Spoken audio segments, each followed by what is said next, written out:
fantasyfocus.com production. Welcome, everyone, to episode 161 of Talking Tottenham. Bucky joined, as always, by young Daniel Shakes. And we got a guy. We made the crucial signing we've all been waiting for here at Tottenham Hotspur. Fabio Paratici is joining the ranks as director of football, or I don't even think that's his real title because Levy likes to basically screw up any sort of title situation because there's also a fellow named Steve Hitchen, and not sure what he does, and also not sure what Fabio Paratici will be doing, except for leading our managerial search with a clean slate, according to what I read today. So not only have we been waiting 7 weeks, we're just getting started, and we got the Euros going on simultaneously. So I wouldn't expect any bit of actual news surrounding our coach or our manager assignment for at least 4 to 5 weeks. Shakes, how you doing, and what are your thoughts on that? Bucks, I'm doing well. This Tuesday evening, recording with you over here in the States. I disagree. I believe this is a Danny Shakes guarantee, maybe, Bucks. Okay. There will be a known manager before Euros begin on the 11th. So Paratici, I don't even think has unpacked his bags, let alone signed any papers. So you know what they say about 48 Fabio, hours. You know what they say about Fabio Paratici, and that's he moves fast. And they've been saying it for years. They've been saying that for years, from Juventus all the way down back to his playing days at Lecce and Palermo. Has he left Italy? I was looking through his Wikipedia page, Bucks. I'm a little worried about that. I'm not sure he's left the country of Italy yet. Maybe there's a Champions League or Europa match and he was forced to leave, but someone needs to check his passport. Are you worried we're going to get very Italian very quickly? So you think he's never left Italy? It's from reading Wikipedia, at least on him, it has not been stated otherwise that he has left the country. No. Now the fine folks my guess don't is he know, has, though. My guess is he has.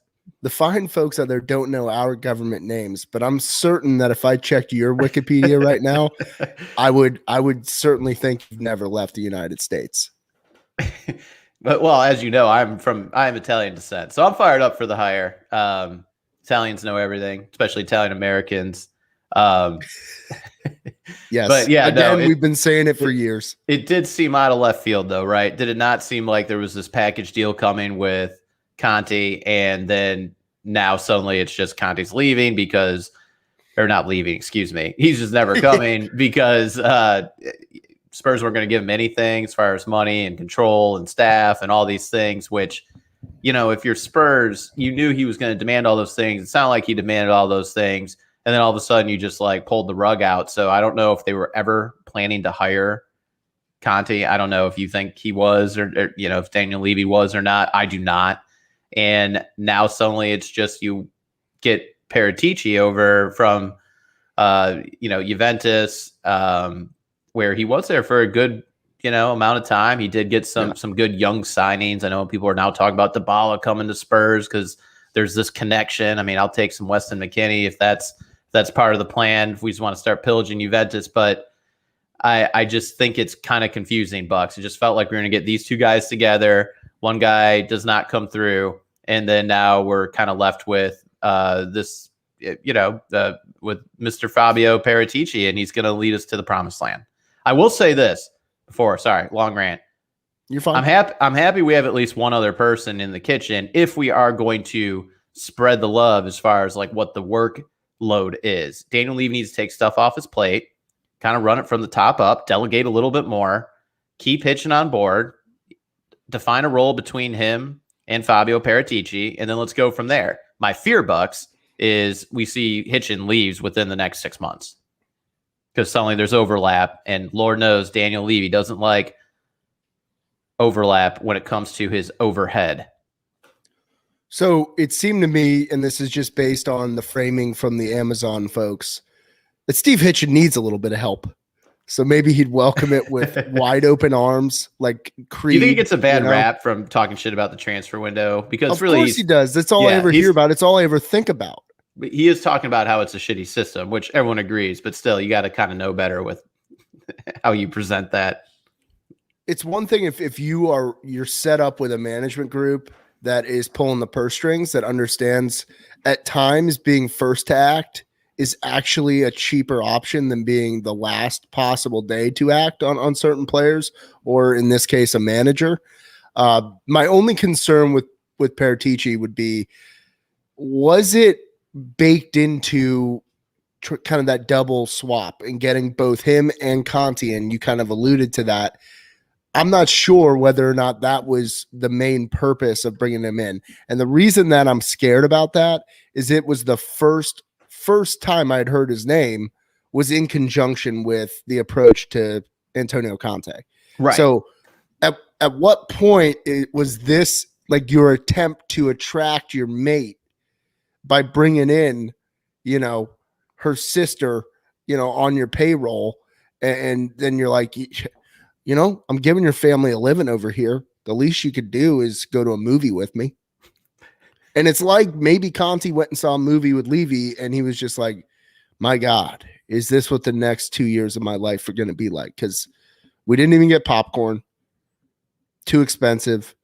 When I tried to get some milk duds, Levy just pulled it like straight out of his pocket, just this little bag of melted ass milk duds that he brought from home. I'm not sure that I can really handle this if I'm not eating steak at the Cinna Bistro. Is Levy the type of person that pulls out his calculator app when you're at a 6-person dinner party? 100%. Yes. Like 110%, correct? I will admit there's like a statute of limitations on when that is acceptable. Like, for instance, okay, if you're you're going to really have to. West, okay. Well, Shakes, I think you have to cater to larger groups a little bit more often than I do in terms of handling the check. That's what happens when you build your third and fourth homes simultaneously with your fifth and sixth pool deck. Okay, so I understand the thought process here with you judging me, but hear me out. So, like at dinner, if it's just your check, I'm sorry, if your bill is $40, you just tip them $10. It's that simple. It's that simple. I don't want to see you calculating 18% using your little phone app and then having to do the math to add it up so that you can get your total. I don't want to see that.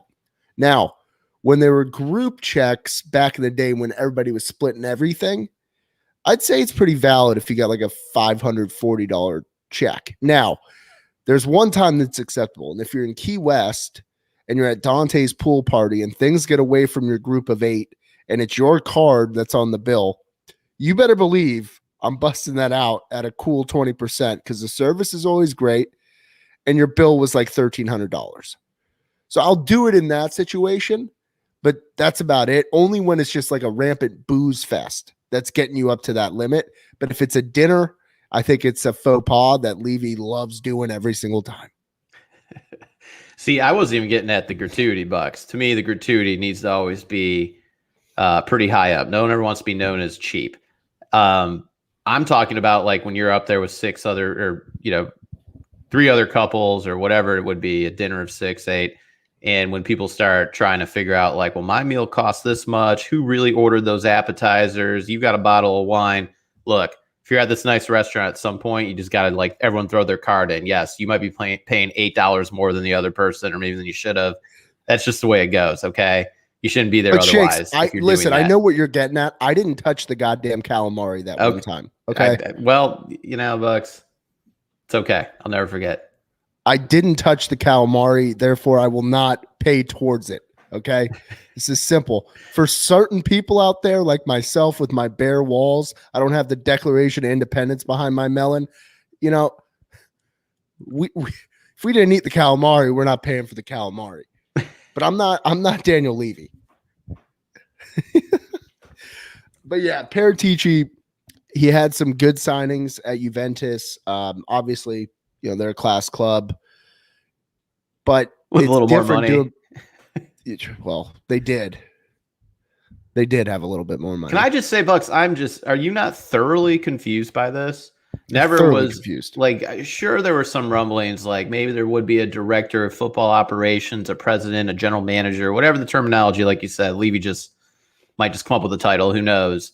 But never even do I remember a conversation by the board, by Levy, where it's like, well, we got to get that done first, and then we'll continue our manager search. Never was that relayed. That could have been relayed I don't know, 2 hours after Jose was let go.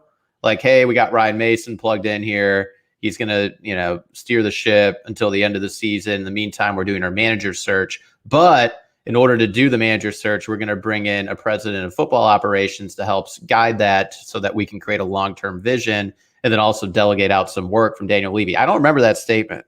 I don't remember like something along those lines coming out to everybody. So this just feels very, very random.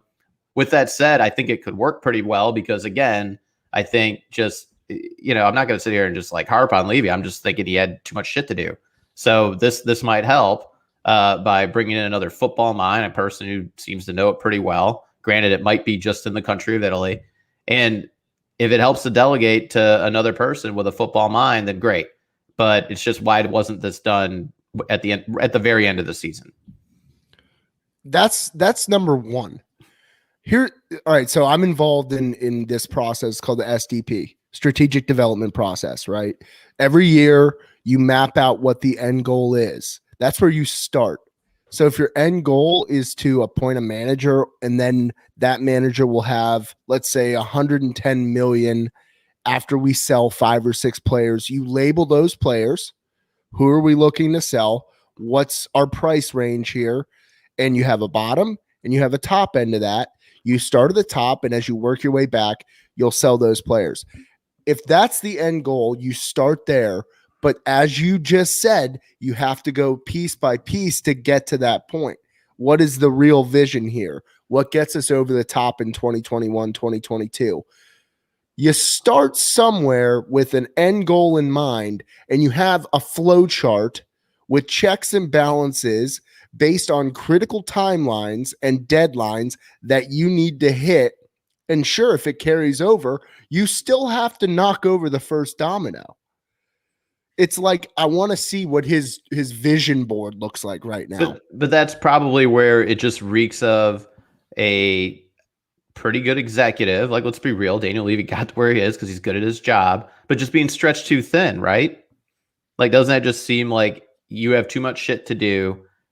It's like, oh, maybe we can get this manager. Let's throw a dart at this one. Maybe Potts will come back. Maybe this will happen. And it was never a defined strategic plan with these outline bullet points and this SDP bullshit, whatever you're talking about. I run a small business, Buck, so I don't deal in acronyms, but it's very like acronym heavy. I could tell where you are. So like it's probably something where he just never had this design plan. And I get it. He probably just immediately hired Jose. There was not like this coaching search. There was not like, hey, we had a few other interviews. We wanted to kick the tires on this guy, that guy. It's mid-season, so it was tough to do that anyway. But because he probably never had gone through this type of manager hiring since before Potch, like maybe just flying by the seat of his pants, too much shit to do. And here we are. What is it, day 55? I just think that his vision board, his flow chart right now looks exactly like Charlie's dream book from It's Always Sunny in Philadelphia. That's all it is. You got Hans Vermhat. Who's this worm hat guy? And I mean to pick on your acronym-laden business. I'm sorry. Yeah, Flex was heard. Jerry knows. The Flex was heard. Danny in his business operations, he likes clarity. Yeah, I live in a fucked up world of acronyms, man. It's every day there's something new. I can't say where it was, but it was a large brokerage firm in the United States. We had, I kid you not, 50 different acronyms for any sort of whatever, like online tool, strategic planning, type of conversation, like just like an SDP, like any of those. Like we must have had it 50 plus bucks. It was so annoying. Oh, it's tough. Believe me, my head spins every time I see it. And I wish it was just the words. It makes things a lot easier. Yeah. Less things to remember. Yeah. Ian, you agree. Levy it doesn't seem like he has a clue what's going on. And that's scary to me, is that we're here 7 weeks after firing Jose, and we're not even close to a manager. Now, Do we now have a different voice in the room? I think that's positive. Having Paratici there has to be positive. And the fact, and I'm hoping that he just speaks Italian the entire time in there with a translator and just rips into Daniel Levy. That's what I hope. That would add to my he's never left the country theory. I'm sure he traveled with Juventus certain. in I'm Champions 100% League. certain the man speaks English, but as a flex move to Levy, he just brings in a translator and funnels all of his rants through the translator. And that poor translator. I mean, we watched the translator with Ndombele and Levy. That was awkward. I want that to be Levy's everyday standard liege. He has to go through this translator to get through to Paratici. It's just a level of separation. And that to me, but that is a positive thing. I think we need a little bit of new blood from the management perspective, especially as it concerns what the vision is for a team that clearly we have a vision. We just don't have a plan to get there. And it's so clear now. Hey, and it's embarrassing. Everybody is the whole internet in terms of Twitter, Instagram memes, betting sites that are mocking Spurs. Everybody's mocking Spurs. And is it deserved? Yeah, I think it's pretty deserved. I mean, this has been a complete hodgepodge job for the last 7 weeks. And I'm not surprised by it, but at the same time I am, because you would think we'd be an attractive place to be able to hire a manager that could really at least move the needle a little bit. But it turns out it looks like it might just be like options 7 and 8, 9 that are really the most pertinent options at that point. Now, my question for you is, right now, as it stands, let's get rid of all the conjecture on the internet, because today I even read Conte's back in the mix. Like, come on, get out of here. Let's focus on what you really think Spurs will do in terms of managerial appointment here. I really think right now, today, it's still Pochettino. I really believe that, Bucks. I do. And second, I think, is Ten Hag. And then third, I think, is Graham Potter. Now, the rumors on Potter to Everton are starting to get a little more hot and heavy. So if they're texting, sending some stuff back and forth to each other, or maybe they'll meet up for dinner, I don't know. So I think once you check Potter off, then you got Ten Hag, who Spurs maybe could have, if they had, let's say, Paratici or just a person making decisions in a very uniform and strategic manner, they could have probably got Ten Hag for less, because he is in between Spurs firing Jose and today re-signed with Ajax. So now there's a bigger buyout clause. So basically, if it's the guy you wanted before, now you got to pay more for him later, which is not good business. That's a Danny Shake's opinion on that matter. That is not good business to pay more for something you could have paid less for earlier. And I just think there's these Zidane rumors. He's just floating around. People think he's waiting for the French national team, but France could win again. And next thing you know, they're just kind of in the same boat. And maybe he's just looking around and, oh, hey, there's my old pals at PSG. And if that's still available and on the table, I really think if Poch kind of did have this moment where he's like, I do want to go to London, they have their fallback plan and they won't dig in as much as they have already. And I mean, Poch would have to get pretty public about it, Bucks. That's the one difference. I don't know if he That'd be the first stone to turn. But that would be it. If like you see that, like, I'd go back to London, then boom, it's like Zidane could come right in and then just Poch is back. That seems likelier than like suddenly paying. You think Daniel Levy's gonna be like, I'm just gonna pay more for Ten Hag because now I need to do him because Paratici, who I just hired. So it's like now he's even spent more money. He's paying Paratici to tell him to pay more for Ten Hag. Poch seems more likely than that if you're going to start adding up all that shit. So I'm going Poch right now. It's ridiculous. Okay, so the funny part about Ten Hag is if that's the guy and you believe in that guy, and that was the first name that we had heard 7 weeks ago was Ten Hag. Then 5 weeks ago, he signs the extension with Ajax, right? Oh, we'll do a Twitter timeline and everything. Well, you have to understand that the price is only going to get higher because the minute that you talk to Ten Hag or his agent, the agent and Ten Hag's best possible move is to go ahead and capitalize on the leverage there and say, hey, Ajax, I need more money and more contract years. How about that?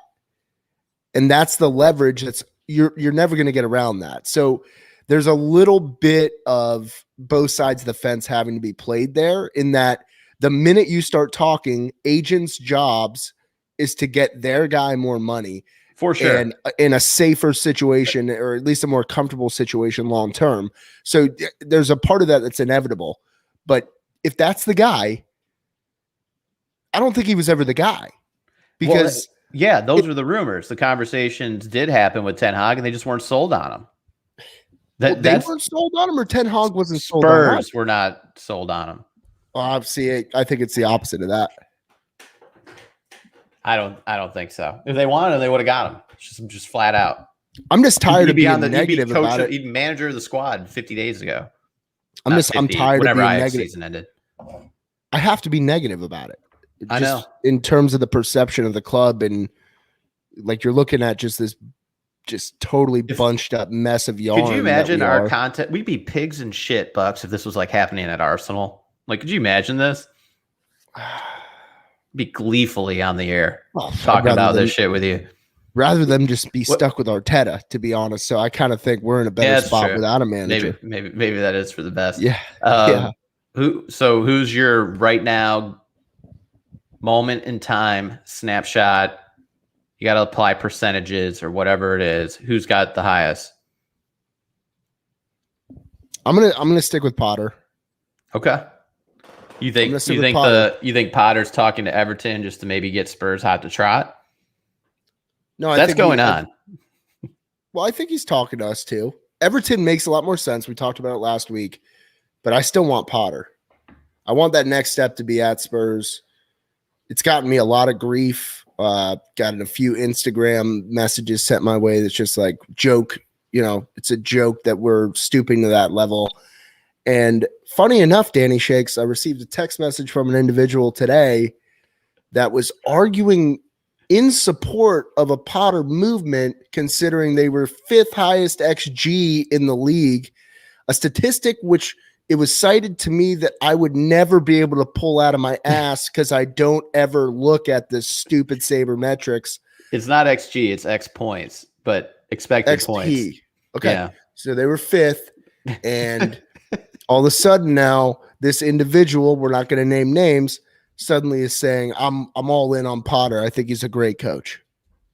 Look, I don't know who that person was. I know we have a group chat with me, you, and Everton Jordan, so it could have been any three of us. But yes, Potter has definitely exceeded expectations from the sabermetric part. He's also doing it with the 17th or 18th highest salary out of 20.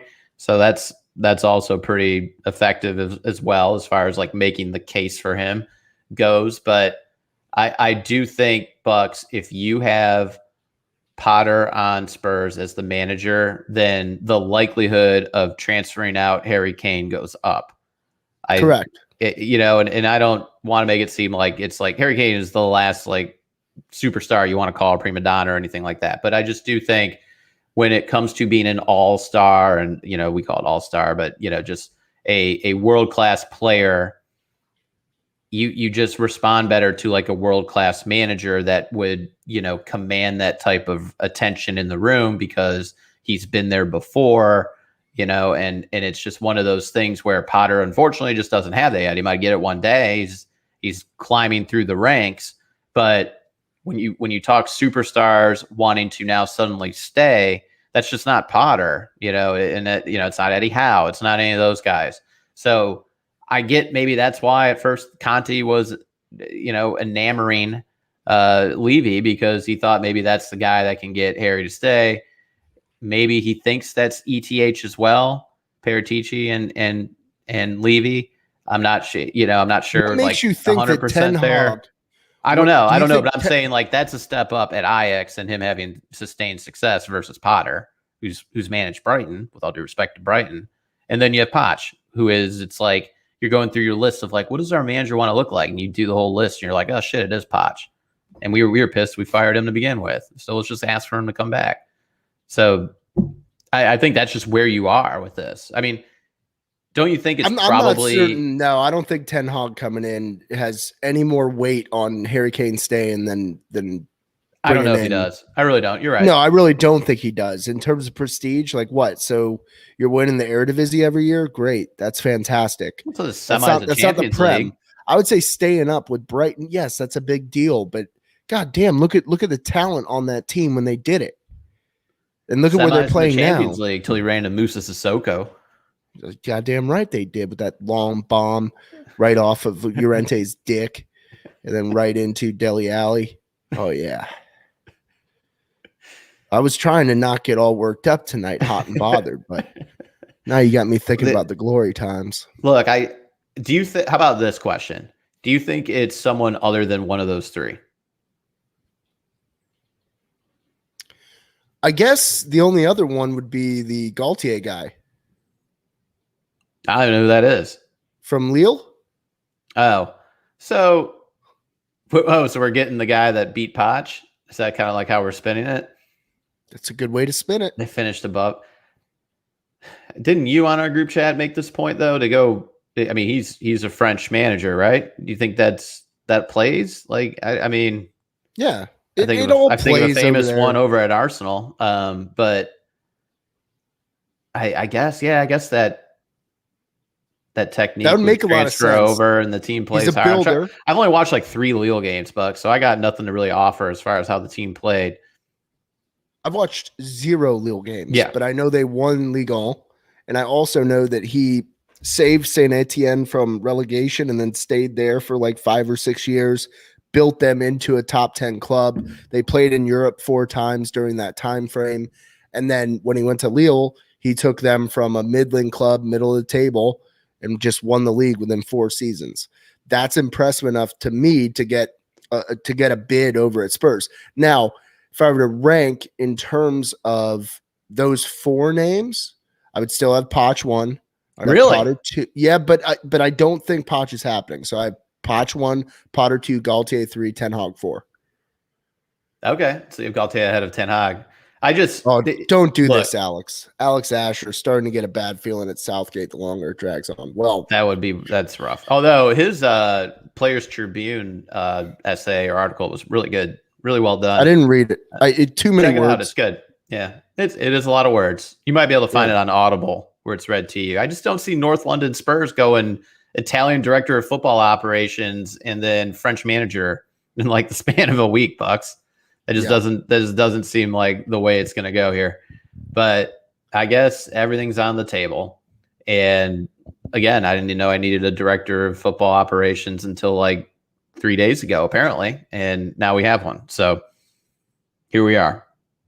It just seems like we're all so blind right now. It would be nice to just see the dream book of Daniel Levy. Just let me see your Drambach. Think he has a thought journal too, like just random denim chicken. All right, let's get into some listener questions, folks. If you're tuning in, thank you so much, Jerry. Tip of the cap to you. The Canes tried their ass off. Vasilevsky really just played a brilliant series there. So next year, you guys are a good team. Lightning just won? Yeah, Lightning just sealed the deal. I had game 6 tickets. I was going to ask you to go, Bucks. On the air. I was literally going to ask you on the air. Well, I'm glad we're not at that juncture. Let's go to game 1. All right, we will. I'll check my schedule. Let's go to game 1. Well, it might be game 3. You never know. All right, let's get into some listener questions here. And if you have any, if you're tuning in live, be sure to drop them. We'll get to them. We're going to start at the bottom here. Now we hear. So this is a good one here, Danny Shakes. It's from Savino. How are you guys distracting yourself from the maddening Twitter doom scrolling for more news on transfers and a manager? Savino is following the whole AMC stock thing. It's sort of working, I think. So, Shakes, what are you doing to distract yourself from this bullshit? Well, I mean, I could talk a lot about meme stocks, Bucks, but I don't want to bore people. I like meme stocks. You like meme stocks? So what are you I think in it's now? absolutely hilarious. Are you in BlackBerry? Is BlackBerry I'm making a comeback? Yeah. not commenting on any of my meme stocks Your because I AMCs, don't your have a Bed Bath position. I Beyonds. don't have a position at this juncture. Yeah, Okay. I can't talk about it obviously because of my line of work. It would come off like I'm presenting buying opportunities or anything like that. There's stupid financial regulations in the United States. Anyway, for me, family, I guess, got to spend time with the two kids and the wife. They're there too. So what I've also been doing, Ted Lasso, thank you. I'm now 5 episodes in, enjoying it. It's beyond heartwarming. God damn it, you just root for the guy.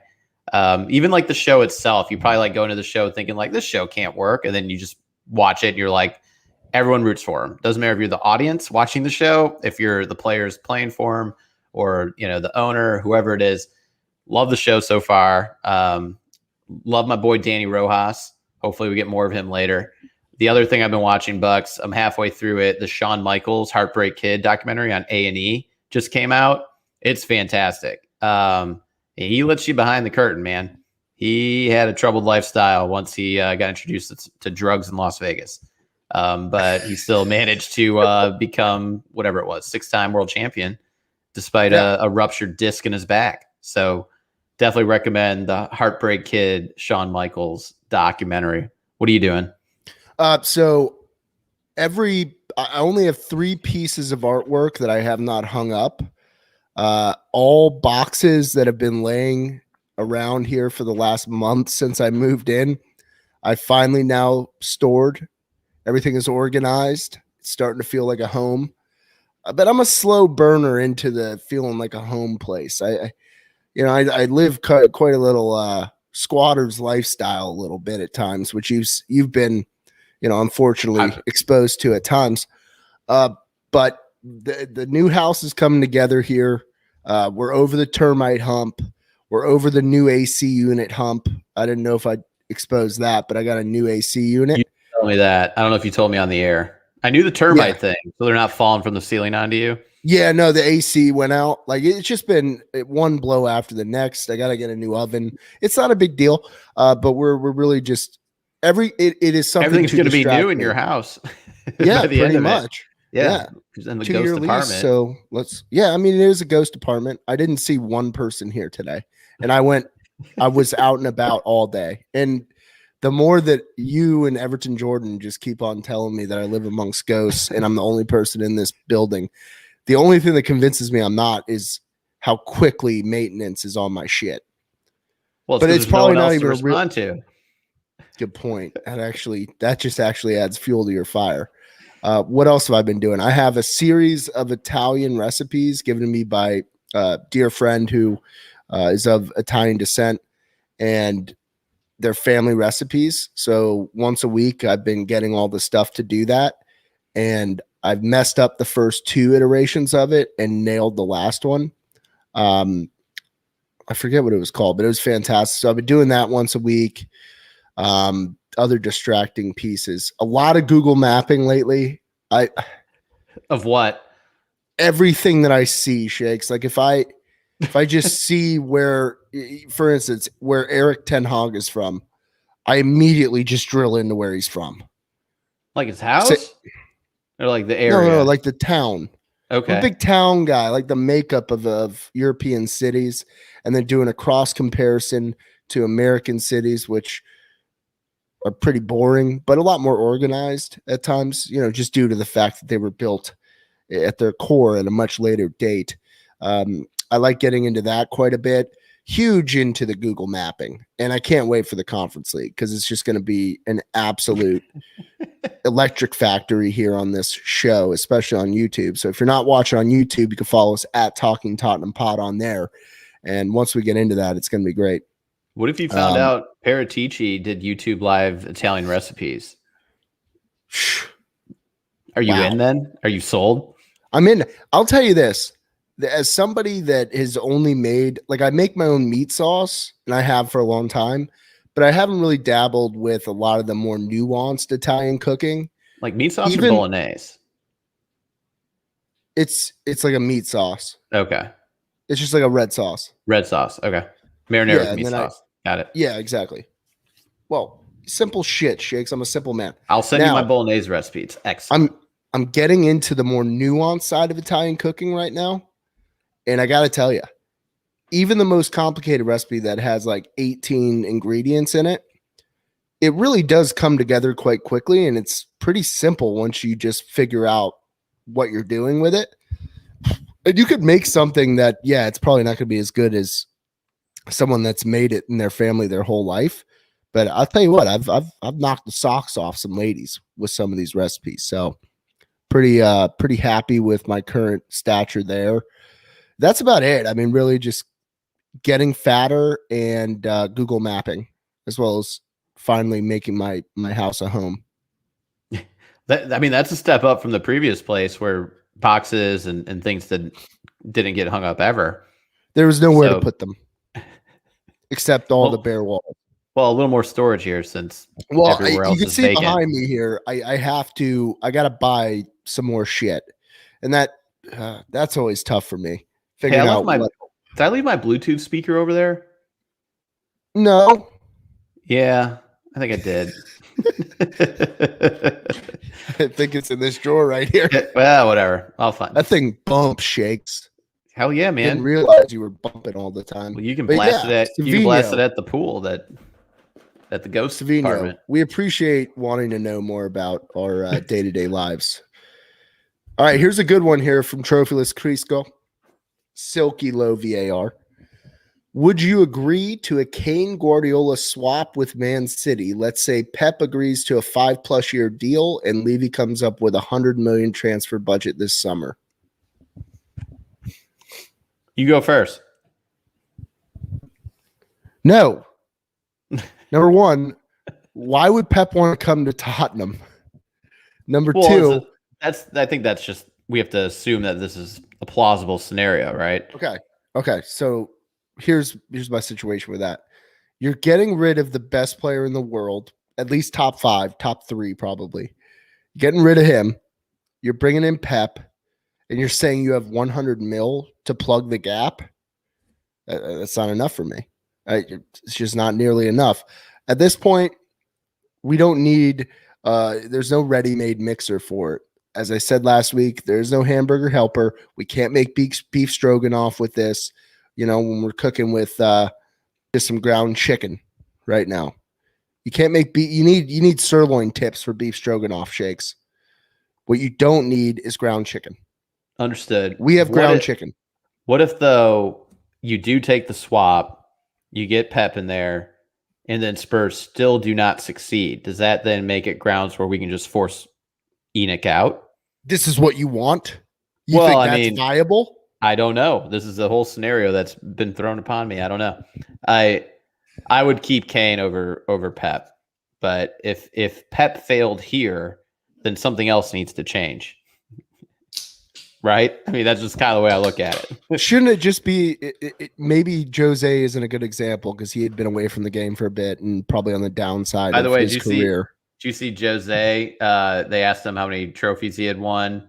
I think it was like on the Sun, whatever, like Zoom interview. And he said 25 and a half. And the half was the Spurs Carabao Cup final that he wasn't allowed to play in. But he gave himself a half for that.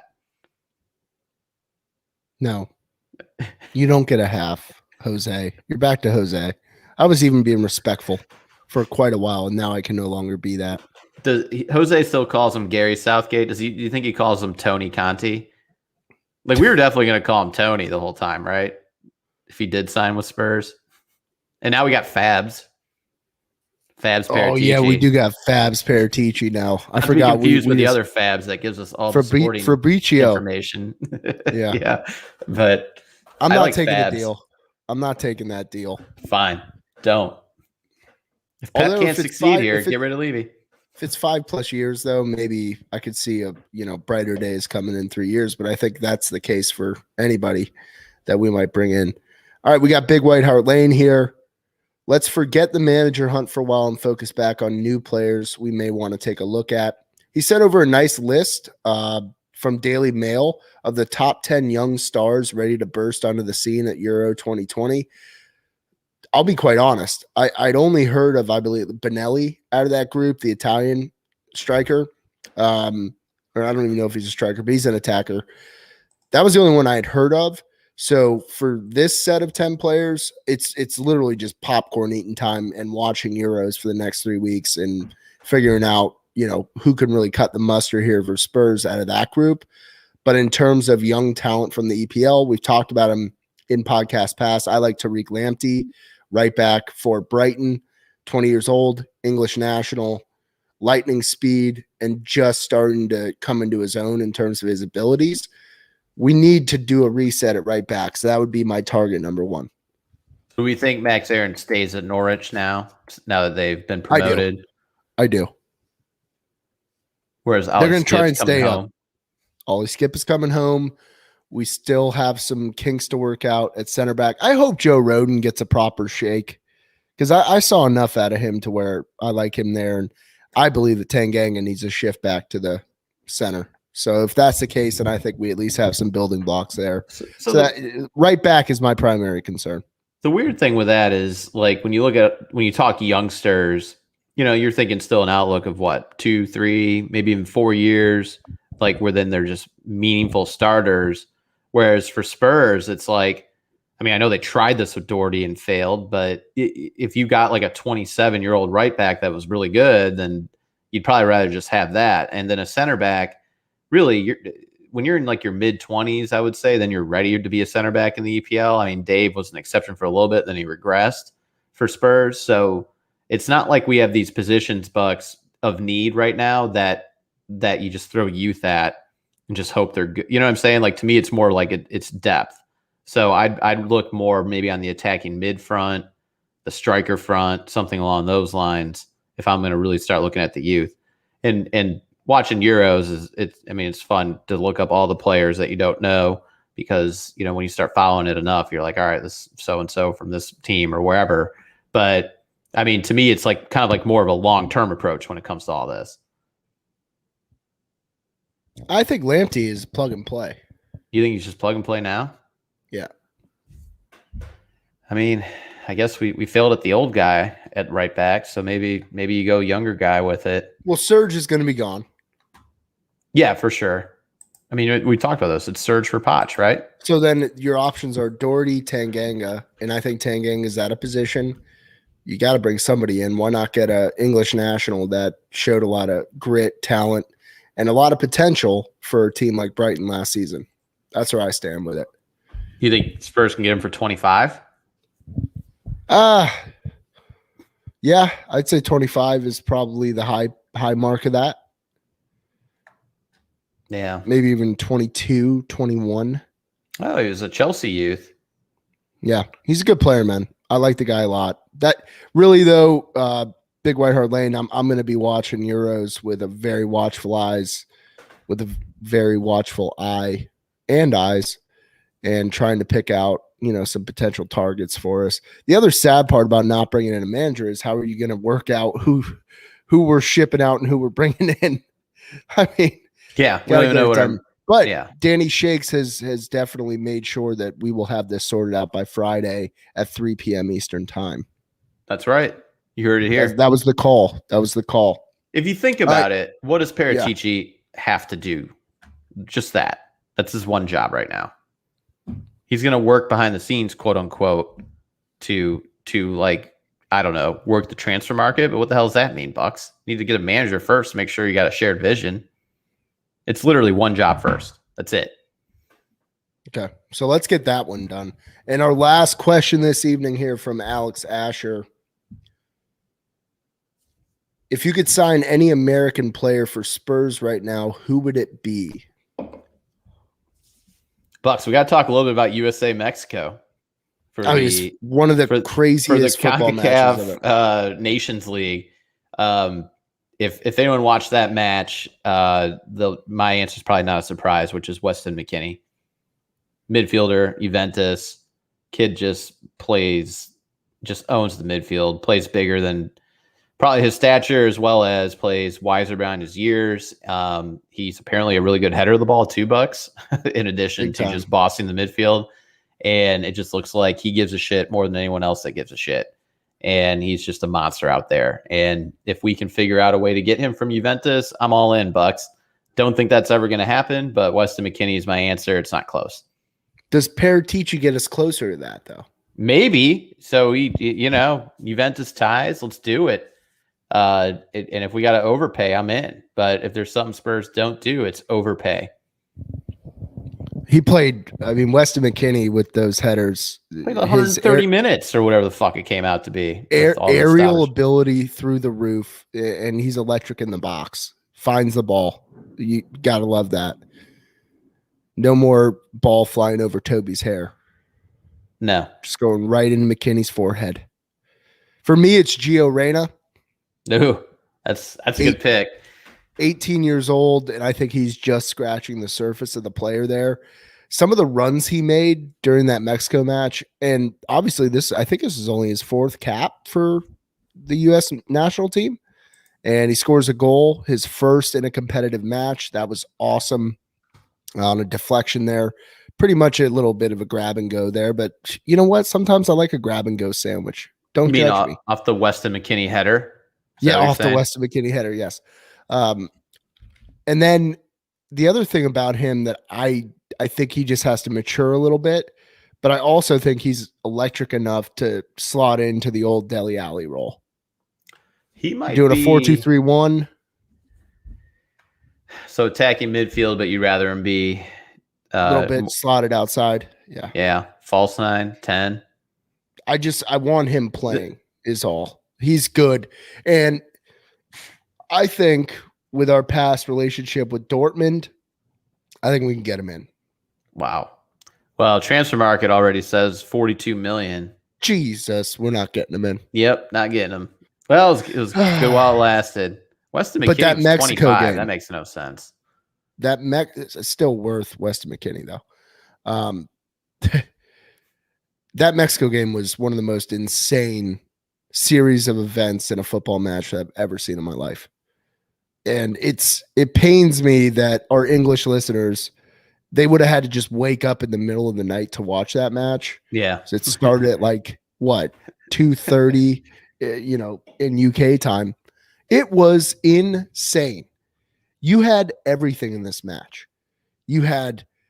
And it was back and forth. You had the guys streaking on the field at the end. And none of this is good, by the way. A lot of what happened in that match is not good, meaning people are assholes out there. And yeah, the fans took the game back in their own hands. This is what happens when you keep people locked inside for 15 months. They get back to, a 60% attendance game, and they get together in crowds and they drink copious amounts of beer. Then you start having bottles being thrown at the players, who, by the way, did taunt the Mexican fans. They did. Well, whose side are you on here, Bucks? I'm just saying none of this is good on either end. A little taunting, but a little taunt does not warrant getting bottles thrown on you. Thank you. The ref did not have control of that game. The ref was from where, like El Salvador. He's like, "Why am I here, coach?" Or that reffing poor this fella. Man? But that poor fella. And then you had Zach Steffen get hurt, and then Horvath comes in, and Horvath he lets up the early goal, and it wasn't his fault. Just a hell of a piss rocket from the Mexican sub. Yeah, that's their own Reyna. That's their Danny Rojas. What's his name? That was it was Ryans Leñas or something like that. So yeah, very good. But he's like 18, 19. Yeah, that was a left-footed blast. There's that. He plays for Porto. But then this kid Horvath, goalie pulled off the bench, has to basically you're winning 3-2. Everything's looking great. There's 2 minutes left in the match, and boom, penalty. What a stop by that kid. And he's not a kid, he's 25. But it was plays for Club Bruges, Bucks. Played Champions League ball. Kid to me, damn it. It's like that wrestling video. Well, on top of that, he's from Denver. So the game is in his hometown. So the hometown kid comes back, stops the extra time plus stoppage time penalty. Just absolutely insane. At halftime. The best U.S. men's game I've watched in a long time. And we've had a few really good nail biters. At halftime, someone tried to storm like their broadcast set, and the security guard was chasing after him. He just jumped off the ledge. He might have fell to his death. What was that? No one even knows. Some guy just jumped off the set. Dempsey was wearing a camo suit with sunglasses and just kind of watched him plummet. It was just a mess. The game had everything.